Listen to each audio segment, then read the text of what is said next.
ಶಾಸಕ ಗುರುಮೆ ಸುರೇಶ್ ಶೆಟ್ಟಿ ಅವರು ನಮ್ಮ ಜೊತೆ ಇದ್ದಾರೆ. BS ಯಡಿಯೂರಪ್ಪ ಅವರ ಅಭಿಮಾನೋತ್ಸವ ಇವತ್ತು ಸಕ್ಸಸ್ಫುಲ್ ಆಗಿದೆ.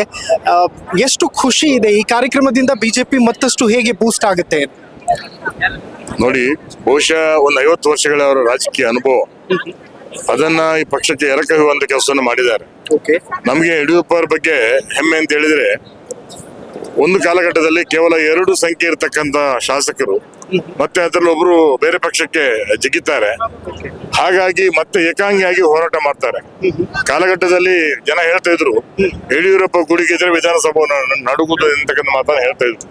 ಹಾಗಾಗಿ ಏಕಾಂಗಿಯಾಗಿ ಹೋರಾಟ ಮಾಡ್ತಾ ಈ ಪಕ್ಷಕ್ಕೆ ನೆಲೆ ಇಲ್ಲದ ಕಾಲಘಟ್ಟದಲ್ಲಿ ನೆಲೆಯನ್ನು ಒದಗಿಸಿಕೊಟ್ಟಂತವ್ರು, ಈ ಪಕ್ಷಕ್ಕೆ ಒಂದಷ್ಟು ಭದ್ರ ಬುನಾದಿಯನ್ನು ಹಾಕಿರ್ತಕ್ಕಂಥವ್ರು, ರೈತರ ಪರ, ದೀನ ದಲಿತರ ಪರ, ಹಾಗೆ ಧ್ವನಿಯಿಲ್ಲದರ ಪರ ಧ್ವನಿಯಾಗಿ ಈ ಪಕ್ಷಕ್ಕೆ ಸಮರ್ಥ ನಾಯಕತ್ವವನ್ನು ಕೊಟ್ಟಂತವ್ರು.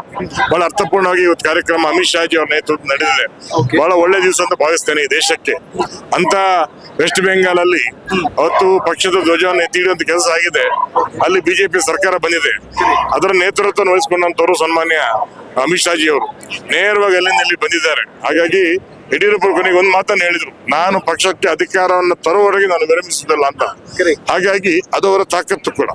ಆ ನಿಟ್ಟಿನಲ್ಲಿ ಖಂಡಿತವಾಗಿ ಶತಂ ಜೀವ ಶರದು ರೀತಿಯಲ್ಲಿ 100 ವರ್ಷಗಳ ಆಯುಷ್ಯನ ಭಗವಂತರಿಗೆ ಕೊಡಬೇಕು. ಅವರ ನೇತೃತ್ವದಲ್ಲಿ ಪಕ್ಷ ಮುನ್ನಡಿಬೇಕು. ಹಾಗೆ ಸಮರ್ಥವಾಗಿ ಅವರು ಹೇಳ್ತಾರೆ, ಭಾವನೆಯಂತೆ ಭಗವಂತ, ದೃಷ್ಟಿಯಂತೆ ಸೃಷ್ಟಿ, ನೂಲಿನಂತೆ ಸೀರೆ, ಹಾಗೆ ತಂದೆಯಂತೆ ಮಗ ಅಂತೇಳಿ ವಿಜೇಂದ್ರ ಅವರು ಕೂಡ ಬಹಳ ಸಮರ್ಥವಾಗಿ ಪಕ್ಷವನ್ನು ಮುನ್ನಡೆಸುವ ಕೆಲಸವನ್ನು ಮಾಡಿದ್ದಾರೆ. ಹಾಗಾಗಿ ಅಪಾರ ಜನಸಂದೋಹ. ಬಹುಶಃ ನನ್ನ ಬದುಕಲ್ಲಿ ಇಷ್ಟು ದೊಡ್ಡ ಒಂದು ಸಭೆಯನ್ನು ನನ್ನ ಬದುಕಲ್ಲಿ ನಾನು ನೋಡ್ಲಿಲ್ಲ, ನನ್ನ ರಾಜಕೀಯ ಬದುಕಲ್ಲಿ ಕೂಡ ನೋಡ್ಲಿಲ್ಲ. ಹಾಗಾಗಿ ಅವ್ರಿಗೆ ಶುಭವಾಗಲಿ. 100 ವರ್ಷಗಳ ಆಯುಷ್ಯನ್ನ, ಆರೋಗ್ಯಪೂರ್ಣ ಆಯುಷ್ಯವನ್ನು ಭಗವಂತ ಅವ್ರಿಗೆ ಕೊಡ್ಲಿ ಅಂತ ಹಾರೈಸ್ತೇನೆ. ಯಡಿಯೂರಪ್ಪ ಅವರ ಜೊತೆ ಕಳೆದಂತಹ ಒಂದು ಸ್ಪೆಷಲ್ ಮೂಮೆಂಟ್ ಅನ್ನ ನೀವು ಶೇರ್ ಮಾಡ್ಕೊಳ್ಳೋದಾದ್ರೆ ಯಾವ ಮೂಮೆಂಟ್ ನ ನೆನ್ಪು ಮಾಡ್ಕೋತೀರಿ ಈ ಕ್ಷಣಕ್ಕೆ? 2015ರಲ್ಲಿ ನನ್ನನ್ನು ಪಕ್ಷಕ್ಕೆ ಬರಮಾಡಿಕೊಂಡಂತವ್ರು ಯಡಿಯೂರಪ್ಪ ಅವರು. ಬಂದು ನನಗೆ ಧೈರ್ಯದ ಮಾತುಗಳನ್ನು ಹೇಳಿ, ಸ್ವಲ್ಪ ತಾಳ್ಮೆ ಬೇಕು ಅದೇ ರಾಜಕೀಯದಲ್ಲಿ ಅಂತ ಹೇಳ್ತಾ ನಮಗೆ ಒಂದು ನನ್ನ ರಾಜಕೀಯ ಬದುಕಿಗೆ ಚಾಲನೆ ಕೊಟ್ಟಂತ ಪುಣ್ಯಾತ್ಮ. ಹಾಗಾಗಿ ನಾನು ಅವ್ರನ್ನ ಆಜನ್ಮ ಪರ್ಯಂತವಾಗಿ ಅವ್ರು ನೆನೆಸ್ಬೇಕಾಗ್ತದೆ. ಈ ನಿಟ್ಟಿನಲ್ಲಿ ಖಂಡಿತ ಅವರ ಕುಟುಂಬದ ಒಂದು ಸಜ್ಜನಿಕೆ ಕಾರಣಕ್ಕೋಸ್ಕರ ಪಕ್ಷ ಈ ಮಟ್ಟದಲ್ಲಿ ನಿಂತಿದೆ. ಹಾಗಿದೆ ಇದು ಈ ಪಕ್ಷ 2028ರಲ್ಲಿ ಪಕ್ಷವನ್ನು ಅಧಿಕಾರ ತರುವಲ್ಲಿ ಈ ಒಂದು ಸಭೆ, ಈ ಸಮಾರಂಭ ಅದು ನಾಂದಿ ಆಗಲಿ ಅಂತೇಳಿ ಹಾರೈಸ್ತೇನೆ. ಫೈನಲ್ ಕ್ವಶನ್ ಸರ್, ಯಡಿಯೂರಪ್ಪ ಅವರು ಹೇಗೆ ಇನ್ಸ್ಪೈರ್ ಆಗ್ತಾರೆ ಯೂತ್ಸ್ಗೆ ಪೊಲಿಟಿಕಲ್ ಜರ್ನಿನ ಸ್ಟಾರ್ಟ್ ಮಾಡೋರು? ನೋಡಿ, ಅವರ ಬದುಕೇ ಒಂದು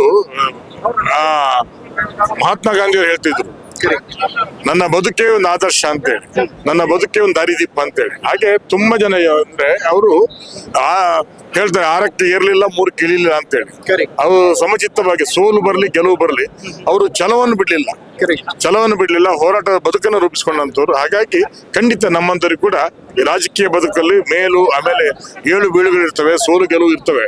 ಅದನ್ನು ಸಮಚಿತ್ತವಾಗಿ ಯಾರು ಎದುರಿಸ್ಕೊಂಡು ಮುಂದುವರಿತಾರೋ ಅವನಿಗೆ ಈ ರಾಜ್ಯದಲ್ಲಿ, ಈ ಪಕ್ಷದಲ್ಲಿ ಇವತ್ತು ಭವಿಷ್ಯ ಇದೆ ಅನ್ನೋದನ್ನ ಬಹಳ ಸಮರ್ಥವಾಗಿ ಯಡಿಯೂರಪ್ಪ ಅವರು ತೋರಿಸ್ಬಿಟ್ಟಿದ್ದಾರೆ. Thank you so much sir. ಧನ್ಯವಾದ. ನೋಡಿದ್ರಲ್ಲ ವೀಕ್ಷಕರೇ, ಇದಿಷ್ಟು ಶಾಸಕರು ಗುರುಮೆ ಸುರೇಶ್ ಶೆಟ್ಟಿ ಅವರ ಮಾತು. ಅದೇನೇ ಇರಲಿ, BS ಯಡಿಯೂರಪ್ಪ ಅವರ ಬದುಕು ಯುವಕರಿಗೆ ಸ್ಫೂರ್ತಿ ಅನ್ನೋದಂತೂ ಸ್ಪಷ್ಟ. ನೋಡ್ತಾ ಇರಿ ಎಲ್ಲೋ ಹಿಂದೂ. ನಾನು ಸೈಯದ್ ಹಿದಾಯತ್, ಸೈನಿಂಗ್ ಆಫ್, ಚಿತ್ರದುರ್ಗದಿಂದ.